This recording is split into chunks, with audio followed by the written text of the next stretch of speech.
Hey, what's up, Fantastic Fest? Make some noise for Zombie Roadkill, please.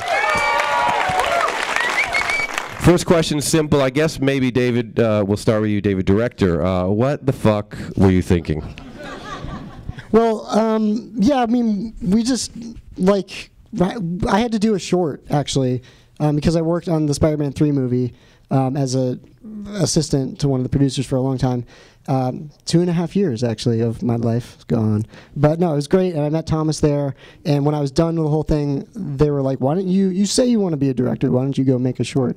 So I made this like test clip of like a squirrel attacking a guy in a parking lot, and that was kind of like our sample footage to see if we could get it to work, you know, even in a bad way, and, you know, sometimes in a bad way, it did work. So Henry, talk about your part and as the screenwriter for this. Let's talk about some of your influences and where you came up with some of this madness. It was mostly Cassavetes. I just watched a lot of his movies. Dave and I we spent, like, because it was a short film originally, and we spent a lot of time in my house, my apartment, and we would talk about it, and then I would go into the other room and write a scene, and then come back and deliver it to him, and we would rework it, and then, you know, and then Sam read it as a short and saw your test footage, and gave us gobs more money and said make it 4 times as long, and that's what we did. And what about you guys when you read the script? What was your first thought or thoughts? Well, you know, I was sure this was all going to be green screen CGI insanity, but we actually did this with puppets, if you can believe that. It's hard to believe, but that was actually puppets. People love puppets. Let's hear it for puppets, everybody. Yeah. I love puppets. Well, on Spider-Man 3, in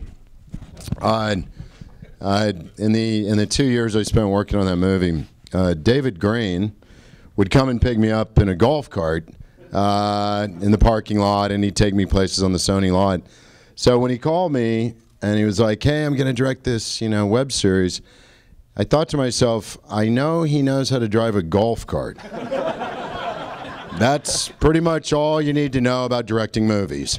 So, but I thought the script was very funny, and you know, I became very fond of David and Aaron Lamb, who's a producer, and there's just like so many people that worked on Zombie Roadkill from Spider-Man 3, and it was, I just thought, I mean, it's so clearly represented on the screen how vividly hilarious and sort of like just the campy shock value of it was.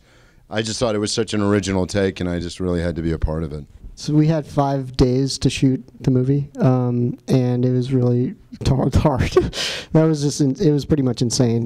But you know, it was fun and awful at the same time, because we were shooting like in winter, and like there were short hours, and the whole movie takes place in summer in the middle of the day, and you know.